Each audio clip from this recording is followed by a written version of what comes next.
des appareils que les astronautes portaient sur leur poitrine. Jan Lundberg a conçu ces appareils. Une fois sur la surface lunaire, en tenue et avec l'équipement de survie, ils ne pouvaient pas voir les appareils. Ils ne pouvaient pas pencher leur tête assez bas. Ils n'avaient pas de viseur. Ils devaient viser en déplaçant leur corps.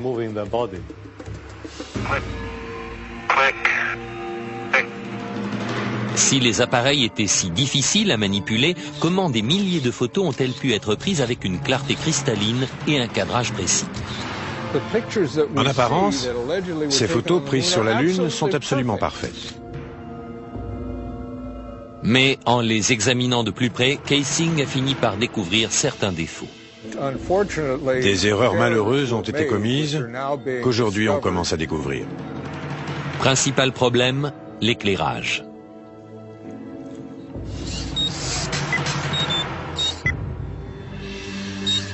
Sur la Lune, la seule source de lumière pour les astronautes était le Soleil. Ils n'avaient pas d'éclairage supplémentaire, pas de flash, rien de ce genre.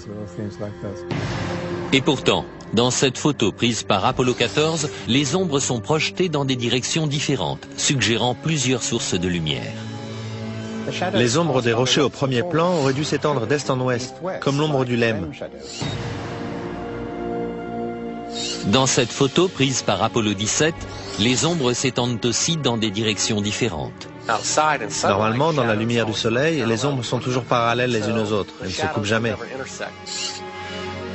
Les partisans de la thèse du complot disent que ce ne sont pas seulement les ombres qui révèlent l'utilisation de lumières artificielles, mais aussi ce qui a été photographié dans les ombres.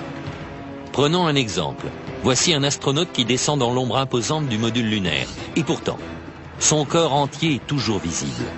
Comment se fait-il qu'il ne soit pas drapé d'obscurité? Voici la même manœuvre lors d'une autre mission Apollo. Ici aussi, l'astronaute est fortement éclairé dans ce qui est de toute évidence une ombre obscure. Et dans cette image-ci, le soleil est juste derrière l'astronaute, le contour de sa silhouette devrait être imprécis, et pourtant on reconnaît les moindres détails de son costume. On dirait qu'il est sous un projecteur. Je ne peux pas l'expliquer. Ça m'échappe. Et pour finir, dans cette image où le soleil est derrière le module lunaire, l'avant du vaisseau est clairement visible. Les mots « United States » sont clairs et nets. Comment ces images à contre-jour peuvent-elles être si précises? Parce qu'il y a plus d'une source de lumière, ce qui veut dire qu'ils ne sont pas sur la Lune.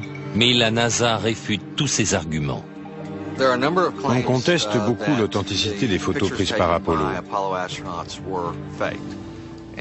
Et les objections sont si nombreuses que ce serait une vraie perte de temps de répondre à chacune d'entre elles. Mais ce n'est pas tout. Pourquoi certaines de ces images, prises à des moments différents et en des endroits différents, présentent-elles un arrière-plan identique? Ces deux photos semblent avoir les mêmes montagnes pour toile de fond. Et pourtant, le module lunaire n'est présent que sur l'une d'entre elles. Ce qui est tout simplement impossible puisque le LEM ne s'est jamais déplacé et que sa base est restée sur la Lune.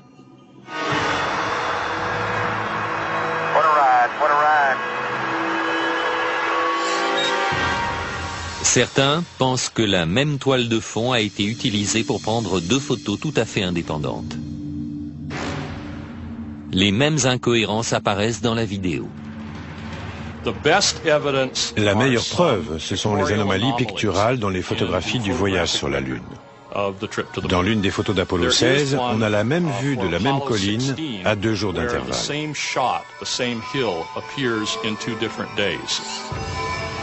Cette vidéo a été prise lors de la première des excursions lunaires d'Apollo 16.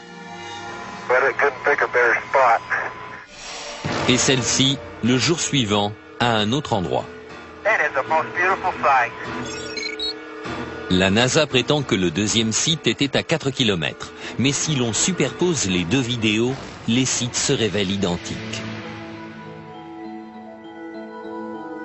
Les partisans de la théorie du complot voient là une preuve que nous ne sommes pas allés sur la Lune. Pour leurs adversaires, c'est juste une erreur de montage. Les partisans de la thèse du complot soutiennent qu'un examen plus détaillé des photographies révèle des preuves de trucage.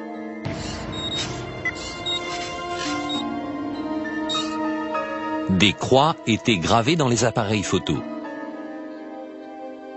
afin de repérer le haut de chaque image. Mais dans cette photo, le repère est derrière le patrouilleur lunaire. C'est impossible. Ça ne peut être que le résultat d'une manipulation technique. Et sur cette photo d'Apollo 11, le matériel au premier plan recouvre la croix. Ici, c'est le drapeau américain qui couvre l'une des branches. Et l'astronaute couvre l'autre. Questionnée sur ces photos et vidéos douteuses, la NASA nie en bloc les accusations. Il y a toutes sortes d'accusations, des plus sophistiquées aux plus ingénues. Il y a des arguments qui sont optiquement faux, physiquement faux, scientifiquement faux, historiquement faux. Il y a beaucoup d'âneries là-dedans. Mais quoi qu'en dise la NASA, les partisans de la théorie du complot maintiennent qu'Apollo était une supercherie. Après avoir regardé toutes les photos et tous les films, je suis absolument convaincu que nous ne sommes pas allés sur la Lune. Je suis prêt à jouer ma vie là-dessus. Et maintenant, la tragédie frappe le projet Apollo. Le projet pouvait être tué dans l'œuf. 3 astronautes sont morts dans une simulation de vol, mais était-ce un accident? Il allait sonner la fin de tout le projet.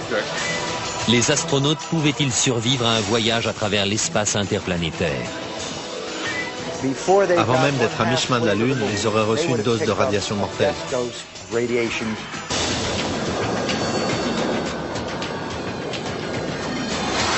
S'il y a vraiment eu complot, comment la NASA a-t-elle pu organiser une aussi vaste supercherie sans que quelqu'un ne tire la sonnette d'alarme de l'intérieur?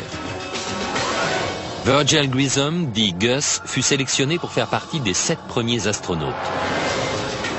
Père de famille et vétéran de plusieurs vols spatiaux, ce héros national allait sans doute être choisi pour être le premier homme à marcher sur la Lune. Mais Grissom était aussi un adversaire déclaré du programme spatial. Il aurait affirmé « Quelqu'un va être tué ». Malheureusement, les pires craintes de Grissom se sont réalisées. Le 27 janvier 1967, 2 ans avant le premier alunissage, Grissom et son équipe embarquèrent dans la capsule Apollo 1 pour une simulation grandeur nature. Les problèmes ont commencé presque immédiatement. D'abord avec les systèmes de communication.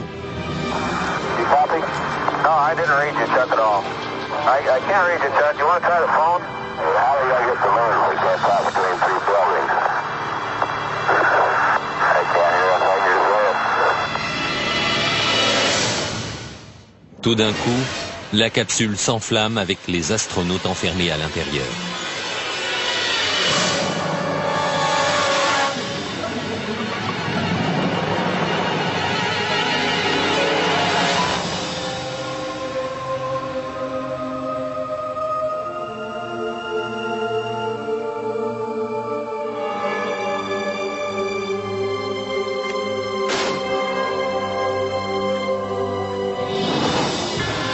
Gus Grissom,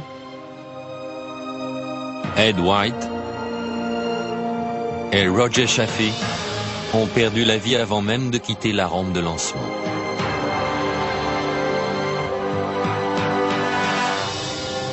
La famille de Gus Grissom pense que l'incendie d'Apollo 1 n'était pas un accident. Je crois que c'était un sabotage volontaire.